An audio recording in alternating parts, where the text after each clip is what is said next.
Hey everyone, and welcome to our deep dive all about mastering conversational English. We had to take a look at this source you guys sent us, Daily English Conversation Practice, real-life scenarios for enhanced speaking and listening. hmm It's all about going way beyond like textbook English and getting into real-world situations. Yeah, for sure.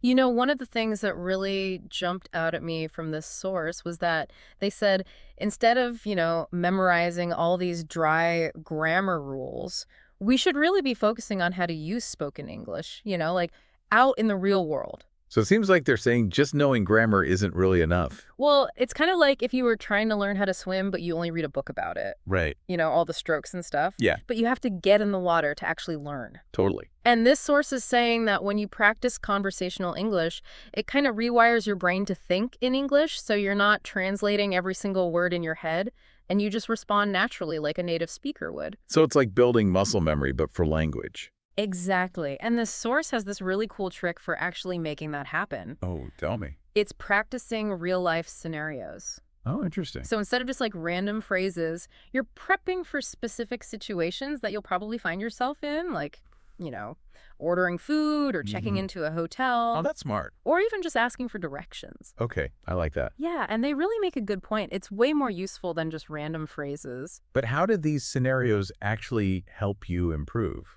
Um, well, they give you like this practical framework that you can use to apply all that knowledge you have. Like, let's say you're thinking about a restaurant scenario. You don't only have to know basic phrases like, I'd like to order, but you also have to navigate menus, maybe ask about specials and even handle things like if you need a substitution or if you have an allergy. Oh, yeah, those are tricky. Yeah, so it's really helpful for picking up vocabulary and learning how to say things politely, and it even gets you comfortable with different accents. That's so smart. So it's like you're training for a specific language mission. Exactly.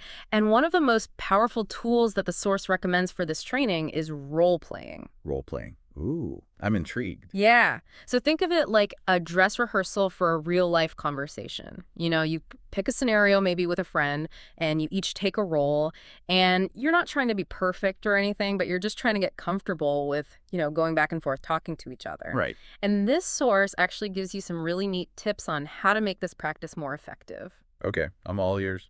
Well, first of all, they suggest that you pick scenarios that are relevant to your goals. So, like if you're planning a trip, you'd focus on travel-related situations like, asking for directions or ordering food at a cafe. All right, makes sense. Yeah, and then it can really help to prepare your roles beforehand, maybe jot down some key phrases or vocabulary that's related to the scenario. That way you're not just like stumbling through, but you're actually thinking about the language. Right, so it's about practicing with intention and not just winging it. Exactly. I like that. What else? Well, they also stress that feedback is really important. After each role play session, you should take some time to reflect on what went well and where you got stuck. Oh, yeah, good idea. That really helps you remember and it helps you figure out what to work on next. Right, I'm feeling pumped to try out some of these scenarios. Let's start with one that I think everyone can relate to. Okay. Ordering food at a restaurant. What do we need to know to nail this scenario? Let's see. First of all, you have to understand the menu, and that can be tricky because sometimes they have dishes or descriptions that you might not know. Yep, true. Then you have to know how to get the waiter's attention and place your order politely and maybe ask questions about the food. And what about making special requests like no onions or dressing on the side? Yes, I mean, those are such good examples. Mhm. Those are really useful in a restaurant setting. And you also have to think about how to handle things if something goes wrong, like if they make a mistake with your order. Right, you don't want to be caught off guard. Right, so it's a good chance to practice how to be assertive, but also polite and respectful at the same time. For sure. Now, does the source give any examples for this scenario? They do. They actually provide a snippet of dialogue for this very situation. Ooh, let's hear it. Okay, so picture this. It's a customer entering this bustling restaurant. They walk up to the host stand and say, "Hi, table for two, please." The host shows them to a table, and they sit down and pick up the menu and start looking it over. A few moments later, the waiter comes up and asks, "Can I get you anything to drink?" The customer orders their drinks and keeps looking at the menu. Finally, they're ready and they say, "I'll have the grilled salmon with roasted vegetables, and could I please have the dressing on the side?" Wow, that was so smooth. I can practically hear the clinking glasses and smell the food. It's amazing how a simple dialogue can really make the whole scenario come alive. It really is. And it's great because it gives you a bunch of essential phrases and vocabulary all in a natural conversation. It's not just about memorizing individual words. It's about seeing how they all fit together, in an actual conversation. Totally. So as we move on to the next scenario, I want you listening to really try to imagine yourself in these situations. What phrases would you use? What questions would you ask? That kind of mental rehearsal is a great way to really start internalizing those conversational skills. That's a great point. Okay, so speaking of new scenarios, let's try a different one. Imagine you've just arrived at a hotel after a long trip. I'm picturing it now. Arriving at this beautiful hotel after a long flight, maybe a little tired, but, just excited to finally be there. What language skills are going to be helpful here? Well, you'll definitely want to be comfortable with basic greetings and introductions. Right. And then you'll need to confirm the details of your reservation and maybe give them your ID or passport. And you might have some questions about the hotel policies. And you'll probably want to ask about breakfast times and Wi-Fi access, especially after a long flight. Those are pretty important. Definitely. And you know what? The source actually gives a really helpful example of how this could go. They say the guest walks up to the reception desk and says something like, "Hello, I have a reservation under the name guest name." And then the receptionist double checks everything. And then the guest asks, "Could you tell me what time breakfast is served?" Wow, so simple but so effective. Right. It's all about asking those clear and concise questions. I'm starting to really see how useful practicing these scenarios can be, to get more comfortable in these real life situations. Me too. Yeah. And it's not just about being able to communicate in those situations, but you're also picking up the natural rhythm and flow of English conversations. Exactly. It's like you're being immersed in those experiences. Totally. Okay, so before we move on to a different scenario, I wanted to share a technique from the source that can really take your role playing to the next level. Oh, I'd love to hear it. I'm always looking for ways to improve my practice. Well, they call them intentional obstacles. Basically, you deliberately add some unexpected problems into your practice scenarios. Intentional obstacles. I don't think I've heard of that before. Yeah, so let's say you're role-playing that hotel check-in, but then suddenly the receptionist tells you there's a mix-up with your reservation. Oh, no. How would you handle that? I guess I'd try to stay calm first and then explain what happened and see if they can offer any other solutions. Exactly. And by practicing these tricky situations, you're learning more vocabulary, but you're also developing problem-solving and critical thinking skills, all in English, of course. I love that idea. It's like training your brain to think on its feet, but in English. Exactly. All right, are you ready for another real-life scenario? I think so. Bring it on. All right, so this time, let's imagine you're in a new city and you're lost.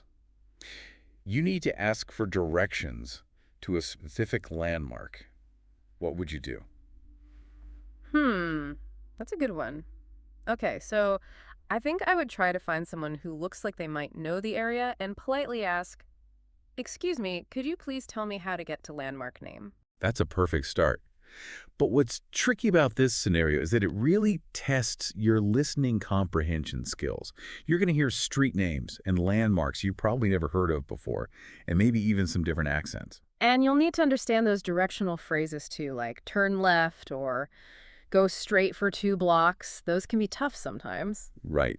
And this source makes a really good point. They say it's totally okay to ask for clarification, if you're not sure about something. Oh, that's good to know. Yeah, so you can say something like, "Could you repeat that, please?"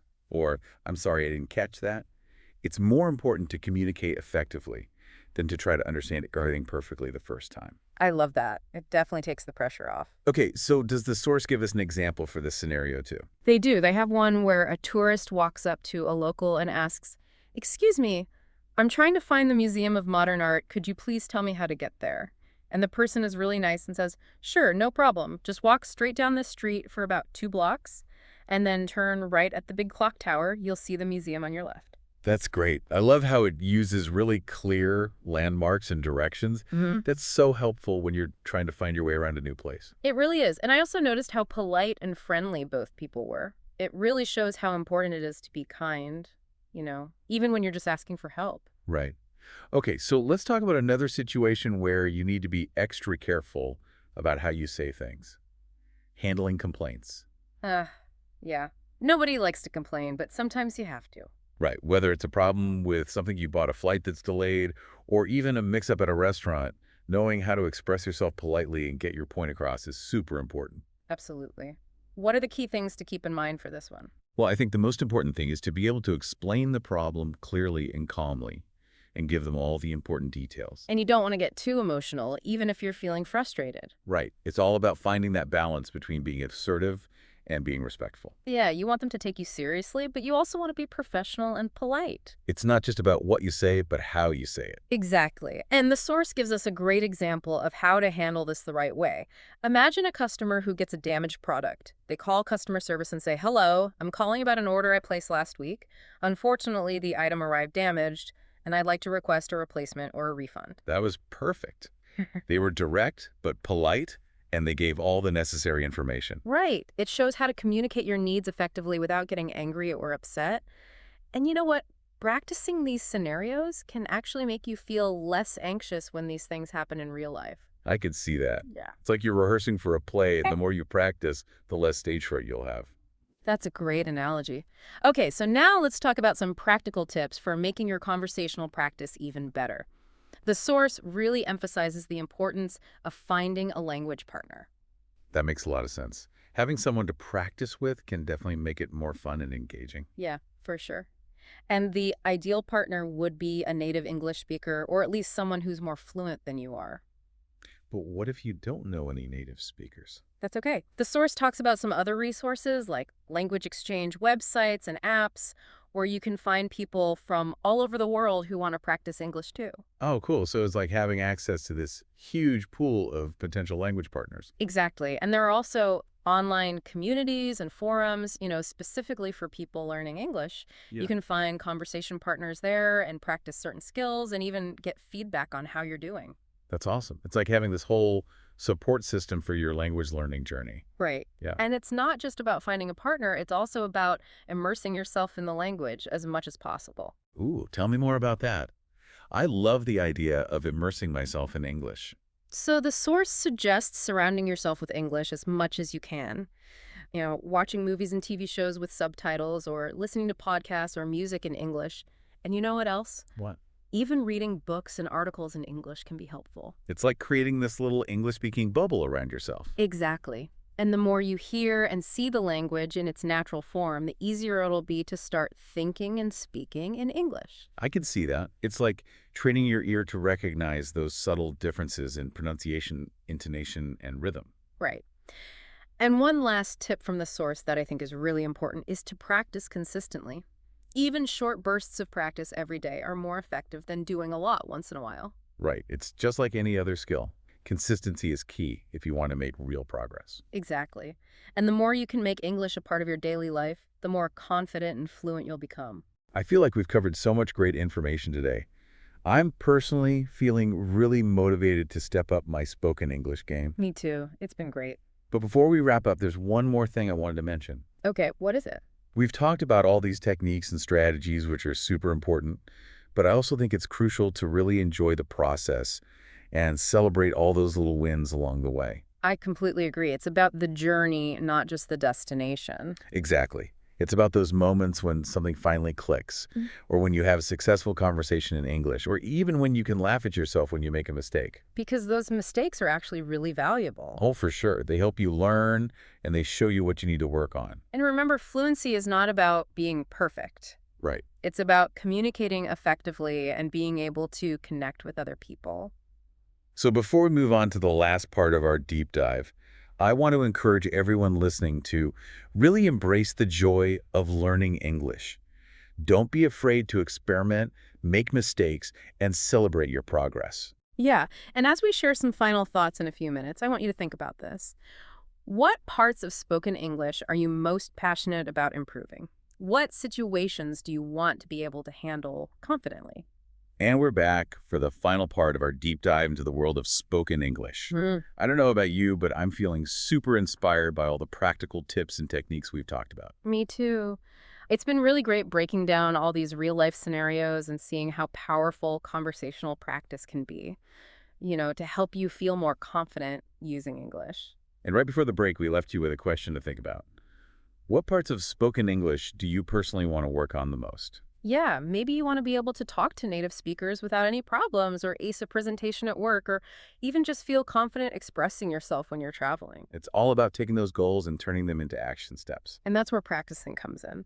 The source really emphasizes that becoming fluent isn't about reaching a specific point, it's more about constantly growing and improving. So let's say you want to improve your pronunciation. The source has a great tip for that. Record yourself speaking.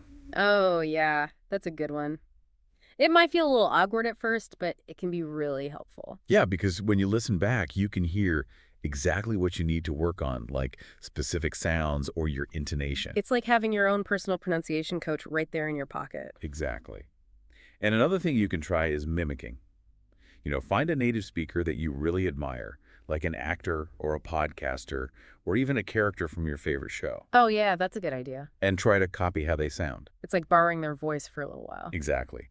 And don't forget about all the amazing apps and websites that are out Oh, there. yeah, there are so many good ones. They can help you with all sorts of things like pronunciation or even practice conversations. Yeah, those are super helpful for getting extra practice and personalized feedback. It's like having a virtual language partner you can talk to anytime. Totally. And if you're looking for something more structured, you can always try taking an online course or joining a conversation group in your area. That's a great point. Having a teacher or someone to guide you can be really helpful, especially if you're just starting out or if you need a little extra motivation. So true. And remember, learning a language shouldn't feel like a chore. The source encourages us to have fun and be creative with our practice. I love that. So what are some ways people can do that? Well, one idea is to think of everyday activities as opportunities to learn English. Like instead of just watching a movie passively, try to really pay attention to the dialogue. That's a great idea. Maybe repeat certain phrases to work on your pronunciation or write down new words you come across. You can even turn it into a game, like try to spot as many phrasal verbs or idioms as you can. That's fun. It's like your living room becomes a language learning playground. Exactly. And here's another fun one. Try thinking in English whenever you can. Instead of translating from your native language, try to just have your thoughts and internal conversations in English. That's a cool challenge. It's like giving your inner voice an English accent. I like that. And the more comfortable you get thinking in English, the more natural it will feel to speak it to. Yeah, it's like building a bridge in your brain that lets the language flow smoothly. So as we wrap up our deep dive today, I want to leave you with one final thought. Embrace the power of your voice. Ooh, that's beautiful. Your voice is unique, and it's your instrument. And spoken English is like the music you can play with it. Don't be afraid to try new things, find your own style, and express yourself with confidence. It's like we're all composers creating our own linguistic masterpieces. And remember, learning a language is a lifelong journey. There's always something new to learn, a new phrase to master, or a new accent to discover. That's so true. So keep practicing, keep exploring, and most importantly, keep those conversations going. Until next time, happy speaking, everyone.